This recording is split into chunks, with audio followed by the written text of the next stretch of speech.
Hello प्यारे बच्चों, क्या हाल है बेटाओ। देखो, आज की क्लास का जो टॉपिक रख रहे हैं हम, वो टॉपिक है आपका ऑक्जेलिक अम्ल की रासायनिक अभिक्रियाएं। तो आज बहुत ही शानदार अभिक्रियाएं चलने वाली है और इंपॉर्टेंट अभिक्रियाएं हैं आपकी।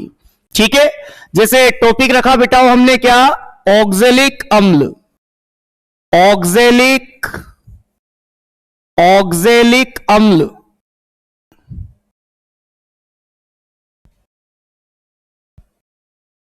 एक मिनट, आज की क्लास का जो टॉपिक रखेंगे बेटाओ, ऑक्जेलिक अम्ल नहीं, आज की क्लास का जो टॉपिक है हमारा वो क्या है, ग्लिसरॉल। ठीक है, तो ग्लिसरॉल की रासायनिक अभिक्रियाएं पढ़ेंगे हम।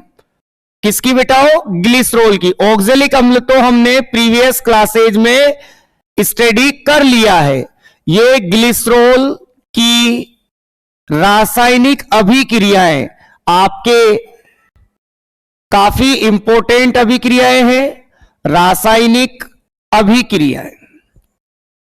ठीक है, ये देखिए, तो सभी बच्चे जल्दी से जल्दी ज्वाइन करें क्लास को, ताकि हम क्लास को आगे रन कर पाए। देखो, सबसे पहले आज मैं जो डिस्कस करूंगा, इसकी नाइट्रीकरण अभिक्रिया की बात करेंगे। किसकी बेटाओ, नाइट्रीकरण अभिक्रिया। नाइट्रीकरण अभिक्रिया का मतलब क्या है, ग्लिसरॉल की जब हम HNO3 के साथ रिएक्शन करवाएंगे तो उसमें NO2 समूह जुड़ जाएगा। इस अभिक्रिया को हम कहेंगे बेटाओ नाइट्रीकरण अभिक्रिया। देखो, पहले तो आप ग्लिसरॉल का फॉर्मूला लिखें, तो ग्लिसरॉल का फॉर्मूला यह है CH2OH। CHOH और ये रहा आपका CH2OH। Is it clear. देखो, आपको इसका नाइट्रीकरण करवाना है। नाइट्रीकरण मींस HNO3 से रिएक्शन करवानी है। तो मैं HNO3 को कुछ ऐसे लिख देता हूं बेटाओ, HONO2। कोई दिक्कत, HNO3 यही है। देखो, ये लिख दिया मैंने HONO2। आप देखोगे कि ये क्या है, HNO3। तो इसके हमने 3 मोल ले लिए बेटाओ। कितने मोल ले लिए बेटाओ, 3 मोल।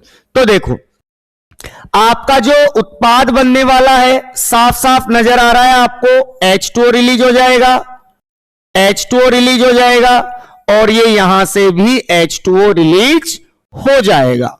ठीक है, तो ये बन गया आपका क्या, CH2।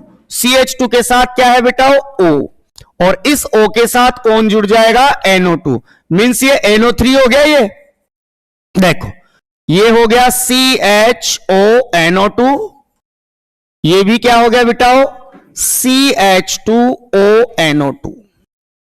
ठीक, तो इसको बोल देंगे हम, ये ग्लिसरॉल का नाइट्रेट है, ग्लिसरॉल ट्राइनाइट्रेट।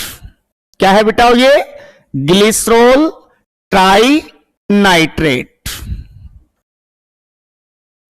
Glycerol trinitrate.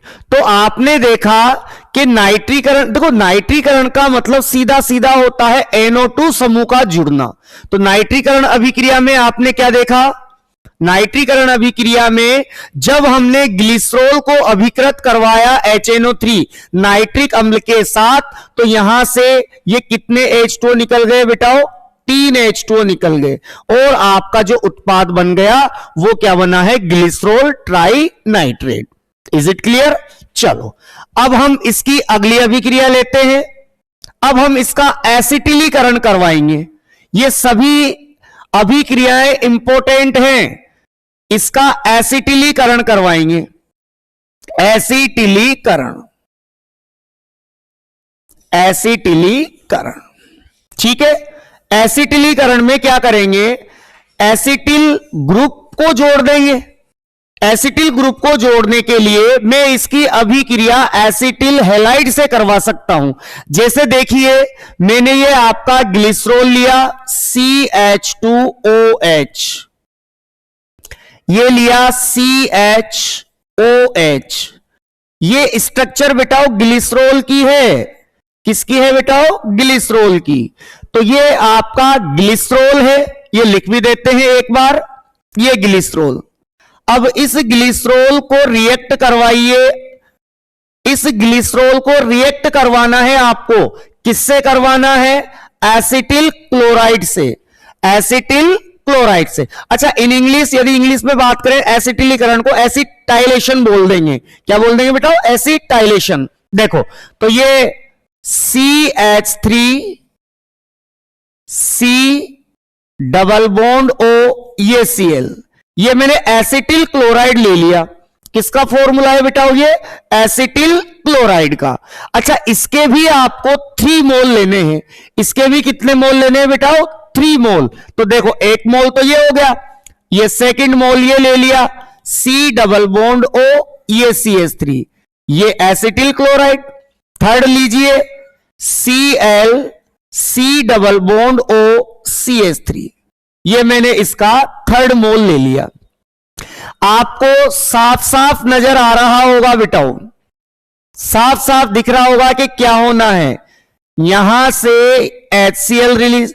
देखो, आप यदि स्ट्रक्चर्स को अच्छे से जमा लेते हो, अच्छे से इनको ओपन करके लिख लेते हो, तो रिएक्शन को प्रोसीड करवाने में आपको कहीं कोई प्रॉब्लम नहीं होगी।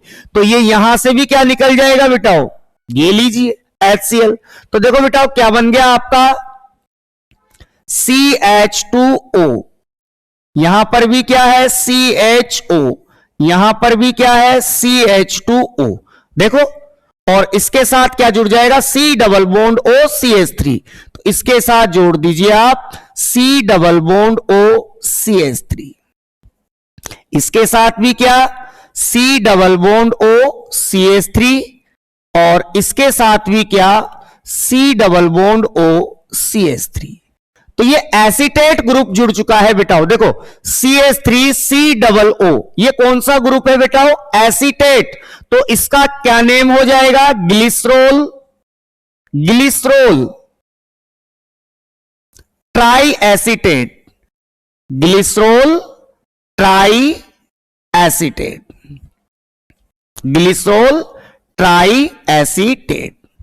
तो ग्लिसरॉल का एसिटिलीकरण कराने से आपको उत्पाद के रूप में कौन मिला बेटाओ? उत्पाद के रूप में कौन मिला? Glycerol try acetate. ठीक है, किसी को कोई दिक्कत हो तो आप बता सकते हैं, किसी को कोई दिक्कत हो बता सकते हैं, किसी को कोई दिक्कत हो तो आप मुझे बता सकते हैं। बताओ, इन दोनों रिएक्शन में किसी को कोई प्रॉब्लम? इन दोनों रिएक्शंस में किसी को कोई प्रॉब्लम है बेटाओ? टाइप कर सकते हैं, आप बता सकते हैं। फिर मैं आपकी नेक्स्ट रिएक्शन लेता हूं। नेक्स्ट रिएक्शन बताएं, नहीं है? ओके, अब हम मोस्ट इंपोर्टेंट रिएक्शन इसको इंपोर्टेंट पे रखें आप। काफी ज्यादा बार बार पूछी जाती है, ये इंपोर्टेंट है। ऑक्जेलिक अम्ल के साथ। किसके साथ बेटाओ? ऑक्जेलिक अम्ल के साथ, ऑक्जेलिक अम्ल के साथ। यह काफी ज्यादा इंपॉर्टेंट रिएक्शन है। हम ग्लिसरॉल की रिएक्शन जल्दी, आपको किसी को किसी भी प्रकार की कोई दिक्कत हो तो आप मुझे बता सकते हैं। ठीक है, देखो इसके बाद हमें क्या करना है? देखो, इसको मैं 2 भागों में बांट दूंगा बेटाओ। एक टेम्परेचर तो ले रहा हूं मैं 110 से 125 करो या 120 करो, डजंट मैटर, 125 डिग्री सेंटीग्रेड पर। देखो, हम ग्लिसरॉल में ऑक्जेलिक अम्ल मिलाकर के यदि हम उसको 110 से 125 डिग्री सेंटीग्रेड पर गर्म करते हैं तो देखिए आप क्या बनने वाला है गर्म करने पर। यह हमने फर्स्ट कंडीशन रख ली। तो सबसे पहले तो बिटाओ हम क्या करें? ग्लिसरॉल का फॉर्मूला लिखेंगे बिटाओ। ये रहा आपके ग्लिसरॉल, CH2OH। ये क्या है? CHOH। ये क्या है, CH2OH। ये दोनों, ये पूरा फॉर्मूला किसका है बेटाओ, ग्लिसरॉल का, ग्लिसरॉल। अब आपको क्या करना है, आपको ऑक्जेलिक अम्ल लिखना है। तो ऑक्जेलिक अम्ल क्या होता है बेटाओ, ये होता है, ऑक्जेलिक अम्ल होता है COOH, COOH। ये किसका फॉर्मूला लिखा मैंने, ऑक्जेलिक अम्ल का। तो ऑक्जेलिक अम्ल इसमें मिला दीजिए और इतना टेम्परेचर कर दीजिए। तो लिखने का तरीका देखो, मैं ऑक्जेलिक एसिड आपको ऐसे लिखना है, C डबल बॉन्ड ये OH, ये COOH हो गया। एक और ले लीजिए, COO, ये O और ये H। क्लियर, ये मैंने ले लिया आपके क्या, ऑक्जेलिक एसिड। इसका 1 मोल ही काम आएगा। कितना मोल काम आएगा बेटा, इसका 1 मोल काम आता है ऑक्जेलिक एसिड का इस टेम्परेचर पर। तो ये आपके ऑक्जेलिक एसिड को COOH, इधर भी COOH और ये भी COOH। तो इजीली आपको कहीं कोई दिक्कत नहीं आएगी। ये देखो, ये H लिखा हुआ था, तो यहां से ये H2O रिलीज हो जाएगा। क्लियर, ये जैसे ही एक COOH का, इसका OH आ जाएगा, इसका H आ जाएगा। तो ये आपने कितना टेम्परेचर रखा, 110 से 125। आप इसको 120 तक रखोगे तो भी कोई दिक्कत नहीं है। तो यहां से H2O रिलीज कर दीजिए, ये लीजिए, ये H2O रिलीज हुआ। क्लियर, इस O के साथ ये वाला ग्रुप आपका जुड़ जाएगा, ये CH2O। O के साथ क्या जोड़ना है बेटाओ, C डबल बॉन्ड O। ठीक, इसके बाद फिर क्या है, C डबल बॉन्ड O और ये O और ये H। क्लियर, यहां से देखिए आप, इसके बाद क्या है, इंपॉर्टेंट है ये रिएक्शन, ध्यान नहीं हटना चाहिए, ये CH2OH। क्लियर, अब इसको और थोड़ा सा हल्का सा आप गर्म करेंगे तो यहां से बेटाओ ये CO2 रिलीज हो जाएगा। देखो, यहां से क्या रिलीज हो जाएगा बेटाओ, CO2। तो जैसे ही ये CO2 रिलीज होगा तो ये H किसके पास आ जाएगा, इस कार्बन के पास। किसके पास, इस कार्बन के पास। तो अगला जो आपका बनेगा, गर्म करने पर यहां से ये CO2 आपने रिलीज कर दिया है। देखो, ये C, ये बॉन्ड ब्रेक होगा और ये यहां से ब्रेक होगा, तो इसका इलेक्ट्रॉन यहां आएगा, ये देखो, ये वाला इलेक्ट्रॉन यहां और इसका एक इलेक्ट्रॉन यहां, तो डबल बॉन्ड O बन जाएगा, मतलब CO2 रिलीज हो जाएगी, H अपना एक इलेक्ट्रॉन लेकर के इस कार्बन के पास आ जाएगा। तो ये चेंज हो गया साहब आपका CH2, ये O, ये C डबल बॉन्ड O और ये H। इस पर क्या है बेटाओ, CHOH और ये भी क्या है आपका CH2OH। क्लियर, इसमें किसी को कोई दिक्कत हो तो बताओ। अब आप इसका जल अपघटन कर दीजिए, हाइड्रोलाइसिस कर दीजिए। क्या करना है अब आपको, इसका हाइड्रोलाइसिस। देखो, मैं यहीं पे कंप्लीट कर देता हूं, तो मैं इसका नेम को इरेज कर देता हूं आपके, ये लीजिए। देखो, यहां आप इसका हाइड्रोलाइसिस करेंगे। हाइड्रोलाइसिस मींस ये जल अपघटन आपने इसका कर दिया है। ठीक है, तो बोथ मीडियम जो भी है, हिंदी और इंग्लिश, आप दोनों की टर्मिनोलॉजी में यूज कर लेता हूं ताकि आपको किसी को भी समझने में दिक्कत नहीं आए। देखो, अब ये बॉन्ड ब्रेक होगा यहां से, या फिर आप ये कहें कि ऑक्सीजन इसके इलेक्ट्रॉन पेयर को अपनी तरफ अट्रैक्ट कर लेगा। तो इस ऑक्सीजन पर कौन सा चार्ज आएगा बेटाओ, नेगेटिव चार्ज। इस ऑक्सीजन पर कौन सा चार्ज आएगा, नेगेटिव चार्ज, और इस कार्बन पर कौन सा चार्ज आ जाएगा, पॉजिटिव चार्ज। क्लियर है, तो देखो HOH का डिसोसिएशन कैसे होगा, H पर पॉजिटिव चार्ज और OH पर नेगेटिव चार्ज। तो ये H किसके पास जाएगा, O के पास, और OH किसके पास जाएगा, इस कार्बन के पास। तो देखिए आपका क्या बन गया, ये वापिस क्या बना लिया इसने, ग्लिसरॉल बना लिया बेटाओ। और आपका जो उत्पाद बन रहा है वो ये रहा, क्या देखना, HC double bond O, C double bond O, ये तो ये रहा HC डबल बॉन्ड O, और ये OH किस पे जाएगा? कार्बन पे, तो इस कार्बन पे। तो आपका जो प्रोडक्ट बना बेटा वो क्या बन गया? फॉर्मिक एसिड, फॉर्मिक एसिड या फॉर्मिक अम्ल। तो देखो आपने इसको देखा, ये लीजिए, इसको ऊपर कर देते हैं।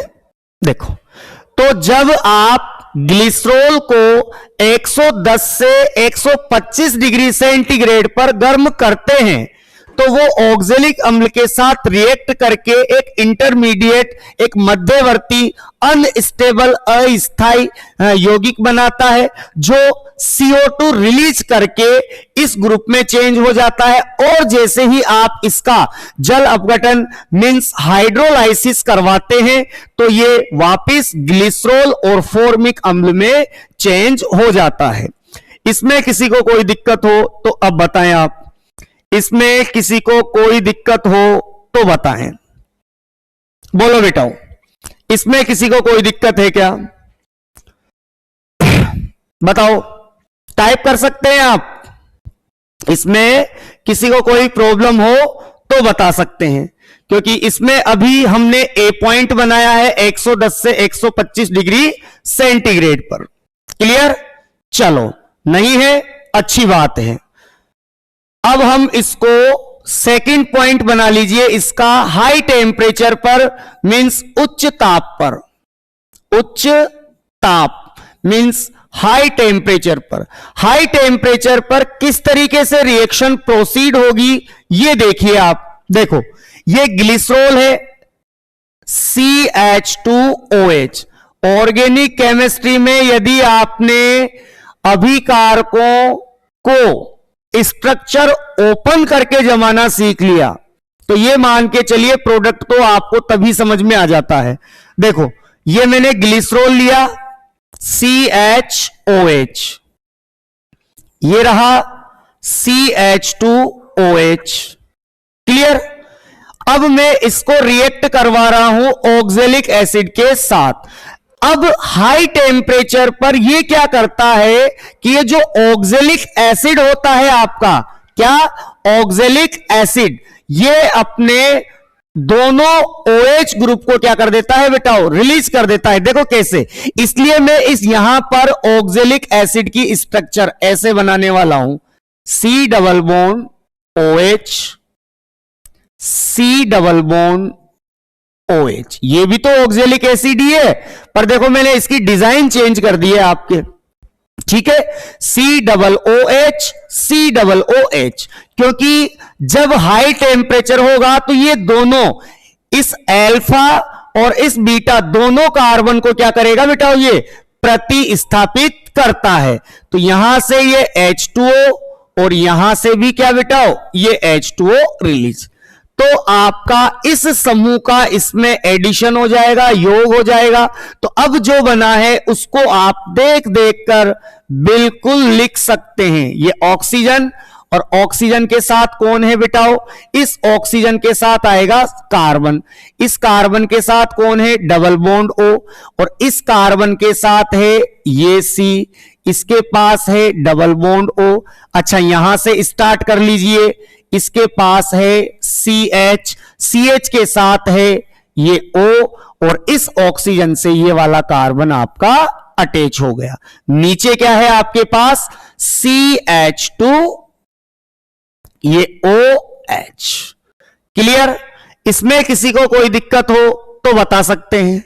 देखो, अब आप जैसे ही ये क्या करेगा, हल्का सा और गर्म करते ही ये CO2 रिलीज कर देगा। तो CO2 देखो कैसे कैसे CO2 रिलीज होगी, यहां से देखो, इसका एक इलेक्ट्रॉन इधर दे दो, इसका एक इलेक्ट्रॉन इधर दे दो। क्लियर? ऐसे ही यहां पर देखो आप, इसका एक इलेक्ट्रॉन इधर और इसका एक इलेक्ट्रॉन इधर। क्लियर है? ऐसे ही अब आप यहां आ जाओ, इस बॉन्ड को ब्रेक कर दो, एक इलेक्ट्रॉन इसके पास, एक इलेक्ट्रॉन इसके पास। तो देखो ये बॉन्ड ब्रेक हो गया और यहां पर डबल बॉन्ड आ गया, तो एक CO2 तो ये बन गया आपका, और जैसे ही यहां पर डबल बॉन्ड आएगा, ये बॉन्ड ब्रेक हो चुका है, तो एक CO2 ये बन जाएगा। तो कितने CO2 रिलीज हो गए बेटाओ? ये 2CO2 रिलीज हो चुके हैं। अच्छा, तो ये वाला इलेक्ट्रॉन और इस कार्बन का इलेक्ट्रॉन मिलकर के क्या बना लेगा बेटाओ, pi bond, means double bond का फॉर्मेशन कर लेगा। तो ये प्रोडक्ट आपका क्या बना, CH2। यहां पर डबल बॉन्ड आ चुका है, ये CH है और नीचे है CH2OH। तो इससे क्या बना बेटा आपका, ये जो ग्रुप होता है ना बेटा, ध्यान से सुने, OH जिस कार्बन से जुड़ा हुआ है ये sp3 है। sp3 होने का मतलब है सारे bond single, mean sigma bond है। तो ये sp3 कार्बन यदि किसी डायरेक्ट sp2 कार्बन के साथ जुड़ा हुआ हो, sp3 कार्बन sp2 कार्बन के साथ डायरेक्ट जुड़ा हुआ है, तो वो ग्रुप होता है आपका एलिल ग्रुप। तो देखो OH इस sp3 कार्बन पे है और ये sp3 कार्बन इस sp2 कार्बन पे है। डबल बॉन्ड वाला कार्बन sp2 और सिंगल बॉन्ड वाला कार्बन sp3। तो इस ग्रुप को बोलते हैं एलिल। तो ये हो गया आपका allyl alcohol, allyl alcohol, allyl alcohol. ठीक है, ये लीजिए आप।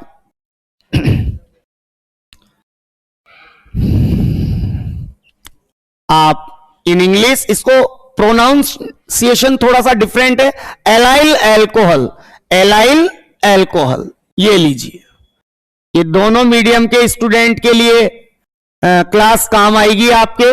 देखो, तो आपने देखा, तो ये क्वेश्चन ऐसे बनेगा, ग्लिसरॉल की ऑक्जेलिक अम्ल से अभिक्रिया करवाने पर अलग अलग तापों पर बनने वाले उत्पाद का नाम लिखिए। तो देखो, प्रीवियस करता हूं इसको। आपने जब 110 से 125 डिग्री सेंटीग्रेड लिया तो आपका जो प्रोडक्ट था वो फॉर्मिक एसिड था बेटा। और जब आपने क्या किया, इसको हाई टेम्परेचर पर गर्म किया, ये ग्लिसरॉल, ये ऑक्जेलिक एसिड, तो फाइनल आपका जो प्रोडक्ट आया वो क्या आया बेटा, एलाइल एल्कोहल, इन हिंदी एलिल एल्कोहल। बताओ, इसमें किसी को कोई दिक्कत? टाइप करते रहा करो, आपको थोड़ी बहुत भी परेशानी होगी तो हम बात कर लेंगे। बताओ बेटा, इसमें किसी को कोई दिक्कत? बताओ, इसमें किसी को कोई दिक्कत? दिक्कत नहीं होनी चाहिए। जो बच्चा बिल्कुल सीरियसली क्लास को ले रहा होगा, बिल्कुल किसी भी तरीके से मोबाइल का मिसयूज नहीं कर रहा होगा। एक तो स्किप करके कभी भी क्लास ज्वाइन नहीं किया करें आप। आपके पास जब सफिशिएंट टाइम हो, और टाइम आपको निकालना ही चाहिए, किसके लिए? स्टडी के लिए। ठीक है, अब हम नेक्स्ट रिएक्शन ले लेते हैं आपके डिहाइड्रेशन रिएक्शन। कौन सी रिएक्शन बेटाओ? Dehydration reaction. तो डिहाइड्रेशन रिएक्शन में क्या करने वाले हैं, ये देखो। नेक्स्ट रिएक्शन है आपके ऑक्जेलिक अम्ल के बाद हम ग्लिसरॉल का निर्जलीकरण, ग्लिसरॉल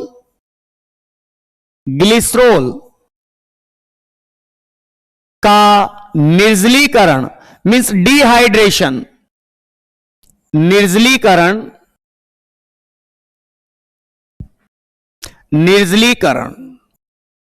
इसको बोलते हैं डिहाइड्रेशन। ये लीजिए साहब, आपको ग्लिसरॉल का निर्जलीकरण मींस इसका आपको डिहाइड्रेशन करना है। तो कैसे करेंगे उसको समझिए आप। देखो, ये आपने ग्लिसरॉल लिया। अच्छा, मैं इसको ओपन करके लिखता हूं बेटा, ओपन का ही तो खेल है पूरा। यदि आपको स्ट्रक्चर को ओपन करके लिखना आ गया तो ये मान के चलो आपको उस प्रोडक्ट को बनाने में कहीं कोई दिक्कत नहीं होने वाली है। देखो बेटा, ये आपने H, ये CH2 और ये OH। अच्छा, इसका H इधर कर दो और इसका OH इधर कर देना बेटा। ठीक, आप चाहो इसको भले से एज इट इज लिख सकते हो, या चाहे तो एक H ओपन कर लो, वैसे इसमें ज्यादा दिक्कत नहीं आने वाली। ये CH2 है ना, ये CH2OH। क्लियर? तो देखो बेटाओ, यहां से क्या होने वाला है, ये H2O रिलीज, यहां से क्या होने वाला है, ये H2O रिलीज। देखो स्ट्रक्चर ओपन करने का ये फायदा मिलता है। अच्छा, ये जो हम डिहाइड्रेशन करवाएंगे ये किसकी प्रेजेंस में करवाएंगे वो भी सीख लो। या तो आप पोटेशियम हाइड्रोजन सल्फेट लें, पोटेशियम हाइड्रोजन सल्फेट, या फिर आप कंसंट्रेट H2SO4 ले लें। क्या ले लें बेटाओ, कंसंट्रेट H2SO4। इन दोनों में से कोई भी लेकर के आप इसको हीटअप कीजिए, मींस आप इसको गर्म कीजिए, तो आपका डिहाइड्रेशन होगा, मींस वाटर मॉलिक्यूल यहां से त्याग दिया जाएगा, जल का अणु यहां से त्याग दिया जाएगा। तो देखो आपने इसका OH इस साइड कर लिया और इसका OH, तो यहां पर डबल बॉन्ड आ जाएगा और इस जगह भी क्या आ जाएगा बेटाओ, डबल बॉन्ड। तो आपका जो प्रोडक्ट है अभी क्या बना, ये CH2 रह गया, ये तो CH2, यहां डबल बॉन्ड, ये देख के लिख दिया साहब। देखो अब आप भी देखो, यहां से रिलीज होगा तो यहां डबल बॉन्ड आ जाएगा, ये कार्बन के बाद ये डबल बॉन्ड। क्लियर, ये H जा चुका है, इस C के पास क्या बचा है बेटाओ, H है, और एक क्या है, OH। अब देखो ये भी आपका फाइनल प्रोडक्ट नहीं है। फाइनल प्रोडक्ट कैसे बनेगा वो देखो आप, ये ऑक्सीजन इस H के इलेक्ट्रॉन को अपनी तरफ खींचेगा, ये लीजिए, मींस आप ये कहें कि ये वाला इलेक्ट्रॉन H का यहां पर आ गया, तो देखो ये तो बन गया डबल बॉन्ड। जैसे ही यहां पर डबल बॉन्ड का फॉर्मेशन होगा तो कार्बन की वैलेंसी इंक्रीज हो जाएगी। देखो कार्बन यहां डबल हो गया तो 2 4 और 1 5, ये हो गया। तो फिर क्या होगा, जैसे ही ये बॉन्ड इधर शिफ्ट हुआ, मतलब तो ये इलेक्ट्रॉन इस तरफ शिफ्ट हो जाएगा। तो आप ये एक बात बताओ, इस H पर क्या है बेटाओ, प्लस, और इस कार्बन पर यहां पर क्या आएगा, ऐसा होने से नेगेटिव चार्ज आएगा।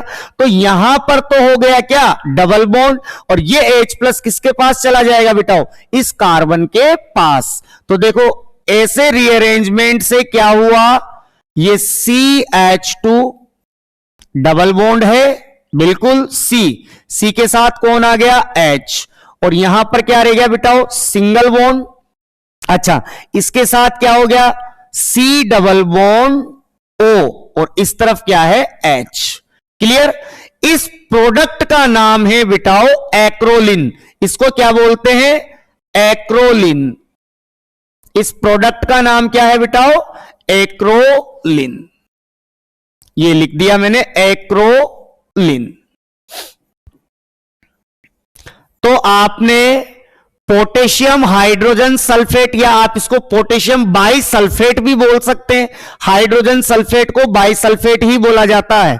पोटेशियम हाइड्रोजन सल्फेट या कंसंट्रेट H2SO4 की प्रेजेंस में यदि आप ग्लिसरॉल को डिहाइड्रेट करवाते हैं तो फाइनल प्रोडक्ट आपका क्या बनता है, एक्रोलिन। कैसे बना, H2 निकाला, दो जगह ये डबल बॉन्ड आ गए, दोनों जगह डबल बॉन्ड आने के बाद ये ऑक्सीजन क्या करता है, इस इलेक्ट्रॉन को अपनी तरफ खींच लेता है, तो ये यहां पर डबल बॉन्ड बना लेगा। जैसे ही यहां डबल बॉन्ड बनाएगा तो कार्बन की वैलेंसी 5 हो जाएगी, तो ये बॉन्ड शिफ्ट हो जाएगा इस पर। बॉन्ड शिफ्ट होने का मतलब है ये इलेक्ट्रॉन शिफ्ट हो जाएगा इस तरफ, तो इस पर ये गेन करेगा, गेन करते नेगेटिव चार्ज आएगा, नेगेटिव चार्ज आते ही जो यहां से H प्लस रिलीज होगा ये इस कार्बन के पास आ जाएगा, और आपका प्रोडक्ट बन गया CH2 डबल बॉन्ड CH, और ये क्या है, CHO। ये एल्डिहाइड ग्रुप है, इसी को हम क्या बोलते हैं बेटाओ, एक्रोलिन। बताइए इसमें किसी को कोई दिक्कत, इसमें किसी को कोई दिक्कत बता सकते हैं आप, इसमें किसी को कोई दिक्कत, ये बताएं, बताओ। क्योंकि अब मोस्ट इंपॉर्टेंट रिएक्शन लेंगे ग्लिसरॉल की, ऑक्सीडेशन। क्या लेंगे बेटाओ, ऑक्सीडेशन।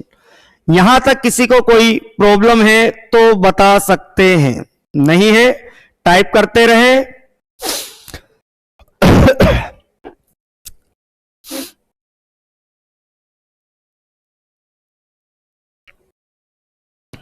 ठीक है, देखो अब इसकी सबसे इंपॉर्टेंट रिएक्शन पे आ जाते हैं, ऑक्सीकरण। ऑक्सीकरण मींस ऑक्सीडेशन, इसको ध्यान से समझे। देखो ये ग्लिसरॉल का हम ऑक्सीडेशन करने वाले हैं बेटाओ, क्या करने वाले हैं? ऑक्सीडेशन। अब आप पहले कुछ बातें फिक्स कर लीजिए।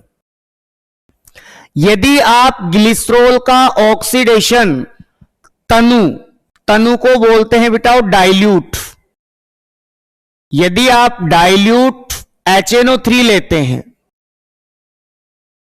ठीक है, तो आपका जो प्रोडक्ट बनता है बेटाओ वो बनेगा ग्लिसरिक एसिड, ग्लिसरिक अम्ल, ग्लिसरिक अम्ल और टार्टोनिक एसिड, टार्टोनिक एसिड या टार्टोनिक अम्ल। ठीक है, क्लियर? कोई दिक्कत? अभी इन सबको रिएक्शन को करवाएंगे हम, डोंट वरी, सभी रिएक्शन को आपको एक्सप्लेन करेंगे, पर पहले कंडीशन तो क्लियर करें, किसको किसकी प्रेजेंस में क्या प्रोडक्ट बनता है। यदि आप ग्लिसरॉल को डाइल्यूट HNO3 के साथ कराते हैं तो यह बनता है। यदि आप सांद्र मींस कंसंट्रेट HNO3 लेते हैं तो फिर आपका मुख्य उत्पाद जो है वो केवल ग्लिसरिक अम्ल ही बनता है। क्या बनता है बेटाओ? ग्लिसरिक अम्ल। ठीक है, किसी को कोई दिक्कत? बता दिया करें, क्योंकि स्क्रीन पे शायद अच्छा नहीं है सर। चलो इसके बाद आप देखिए, मैं आपको कंडीशंस बनाए जाता हूं। आप अम्लीय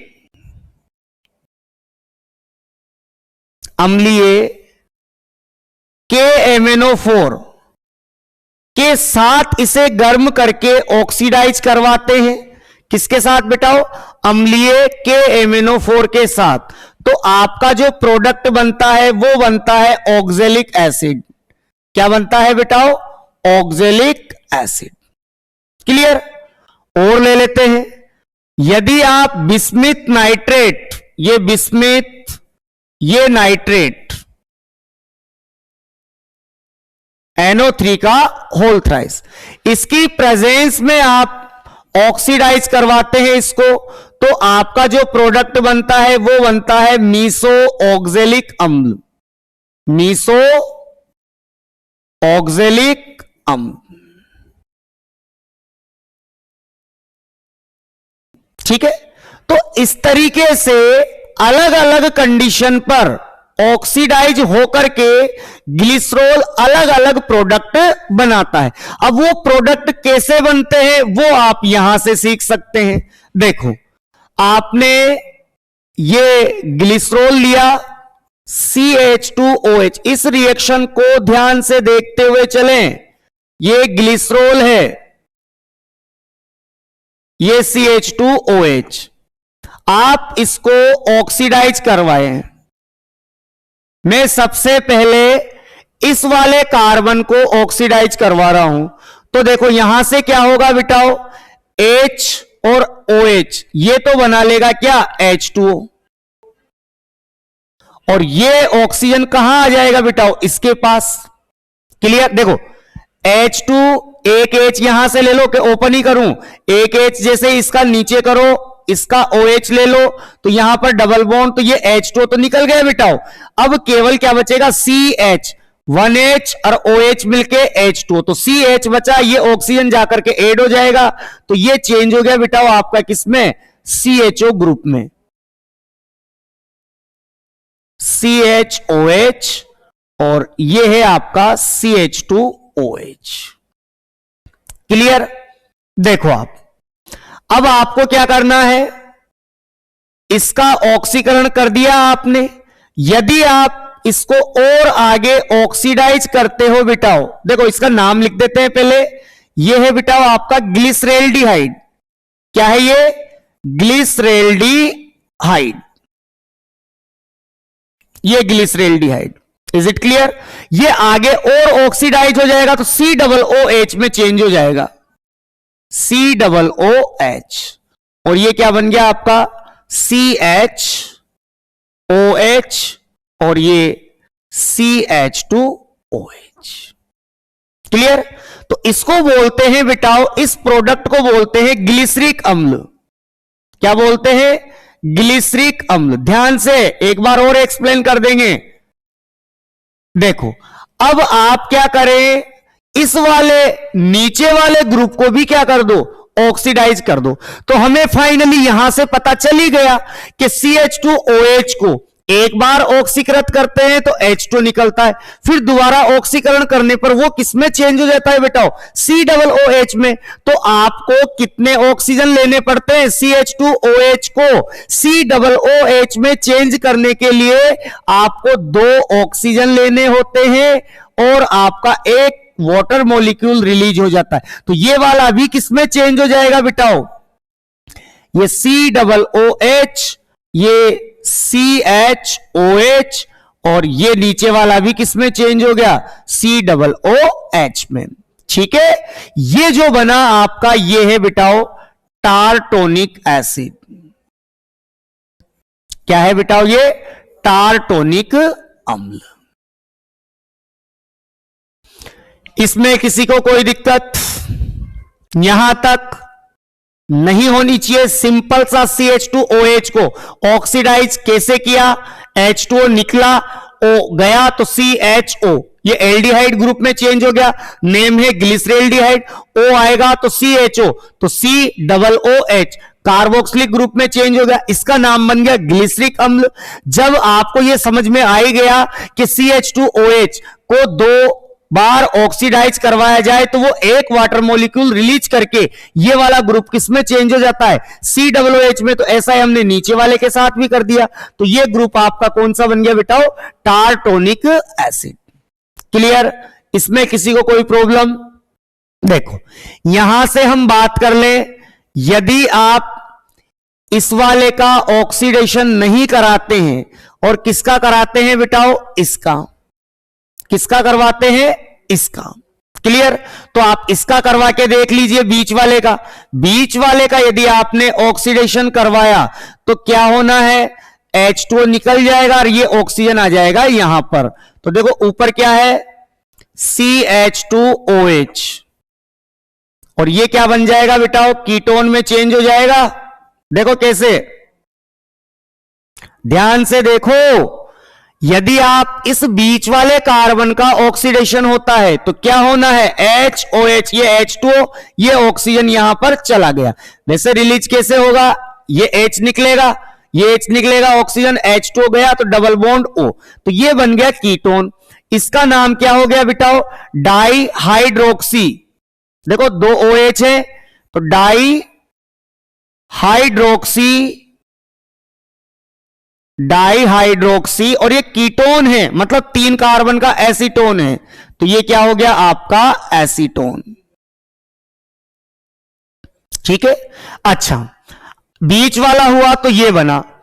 ऐसे ही यदि मैं इसको देखो, अब आप क्या करो, ध्यान से देखना बेटाओ, इसको COOH करने में कितने ऑक्सीजन की जरूरत पड़ेगी, 2 ऑक्सीजन।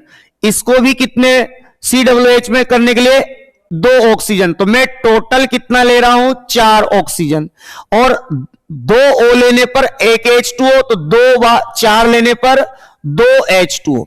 तो आप इसको डायरेक्ट ऑक्सीडाइज करके किस में चेंज कर सकते हैं, COOH, ये C डबल बॉन्ड O और ये COOH। इसको बोलते हैं बेटाओ क्या, मीसो ऑक्जेलिक अम्ल, मीसो ऑक्जेलिक अम्ल। ठीक है, अब सुनो आप, ये यहां से भी बन सकता था। देखो, ये यहां से भी तो बन सकता है। यहां से आपको केवल एक ही बार इसको क्या करवाना है, ऑक्सीडाइज करवाना है, और ये एक H2O रिलीज करके किसमें चेंज हो जाएगा, मीसो ऑक्जेलिक अम्ल में। क्लियर है? इससे आपको यह समझ में आने लग जाएगा क्या, कौन सा प्रोडक्ट के कब, मतलब किस प्रोडक्ट को कितनी बार ऑक्सीडाइज करके हम बना सकते हैं। अच्छा, आप इसका फर्दर ऑक्सीडेशन कर दीजिए तो कुछ नहीं बिटाओ, यहां से बॉन्ड ब्रेक होंगे, ये CO2 रिलीज होगी और दोनों COOH ये CO2 रिलीज हो करके ये COOH और ये आपका COOH मींस ये ऑक्जेलिक एसिड का फॉर्मेशन हो जाएगा। किसका? O है तो ये CO2, यहां से ये दोनों बॉन्ड ब्रेक, तो 1 इलेक्ट्रॉन इसके पास रहेगा, 1 इसके पास रहेगा। ठीक है, तो ये अपना इलेक्ट्रॉन इसके इलेक्ट्रॉन के साथ साझा करके दोनों COOH यहां कनेक्ट हो जाएंगे और ये ऑक्सीजन, ये एक इलेक्ट्रॉन इधर फ्री करेगा, ये इधर फ्री करेगा, तो ये ऑक्सीजन की वैलेंसी 2 होती है, ये इसके साथ अटैच होकर के CO2 रिलीज करके ऑक्जेलिक एसिड बना लेगा। तो देखो अब आप ध्यान से, ऑक्सीकरण मींस ऑक्सीडेशन, इंपॉर्टेंट है। आपने पहले तो कंडीशन लिख ली कि साहब ऐसा ऐसा करने पर ऐसा प्रोडक्ट बनता है। कौन सा प्रोडक्ट कितनी बार ऑक्सीडेशन कराने पर बनता है, ये आपको यहां से समझ में आ जाएगा कि यदि एक बार ऑक्सीडेशन होता है तो ग्लिसरॉल्डिहाइड, 2 बार होता है तो ग्लिसरिक अम्ल, और होता है तो टार्टोनिक अम्ल, यदि टार्टोनिक अम्ल को भी आगे ऑक्सीडाइज करा जाए तो मीसो ऑक्जेलिक अम्ल। ये मीसो ऑक्जेलिक अम्ल आप ऐसे भी बना सकते थे। अब ये कब बनेगा, ये कब बनेगा, ये क्वेश्चन मत कर लेना मेरे से, क्यों? ये आपको बता दिया है। डाइल्यूट HNO3 लोगे तो क्या बनना है, कंसंट्रेट HNO3 लोगे तो क्या बनना है ना, एसिडिक KMnO4 लोगे तो क्या बनना है, बिस्मिथ नाइट्रेट लोगे तो क्या बनना है, ये प्रोडक्ट आपको लिखा दिए गए हैं। ठीक है, ये देखिए, तो आज की क्लास के लिए बिटाओ इतना ही। इसमें किसी को कोई प्रॉब्लम हो तो आप मुझे बता सकते हैं, इसमें समझने में किसी को कोई दिक्कत आई हो तो आप मुझे बताएं। बताओ बेटाओ, टाइप कर सकते हैं आप। किसी को कोई प्रॉब्लम हो किसी भी चीज को समझने में तो बता सकते हैं, कोई दिक्कत नहीं है। चलो, अच्छी बात है, नहीं है। मिलते हैं आपसे कल। ठीक, धन्यवाद।